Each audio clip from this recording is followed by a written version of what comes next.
உங்களுக்கு ஏதாவது கொஞ்சம் டவுட்டா இருந்தா உடனே ஆண்டவர் உங்களுக்கா தூதன் அனுப்பிடுவாரு. எப்படி நடக்கும்? ஒருவேளை அப்படின்னீங்கன்னா உங்களுக்கு தூதன் கொடுக்கப்படுறார்.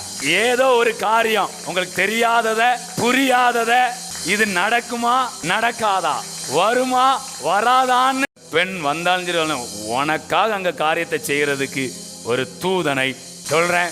ஏஞ்சலிக் மினிஸ்ட்ரி, பணிவிடை ஆவிகளின் ஊழியம் இயேசுக்கு எப்படி நடந்ததோ, பேதுருக்கு எப்படி நடந்ததோ, அதை போல நமக்கும் உண்டாகிறது. நீங்க எப்பெல்லாம் தனியா இருக்கிற மாதிரி ஃபீல் பண்றீங்களோ, இது நடக்குமா நடக்காதா, வருமா வராதான்னு ஃபீல் பண்றீங்களோ, அங்கெல்லாம் தூதன் வந்து நீங்க தனிமையா இருப்பதற்கோ, நீங்க ஒரு குழப்பத்தோட இருப்பதற்கோ விடாத அளவுல தூதர்களின் பணிவிடை விசுவாசத்தோடு விருப்பத்தோடு நீங்க ஏற்றுக்கொள்ளும் போது தூதருடைய பணிவிடைகளை நீங்கள் அனுபவிக்கிறீர்கள்.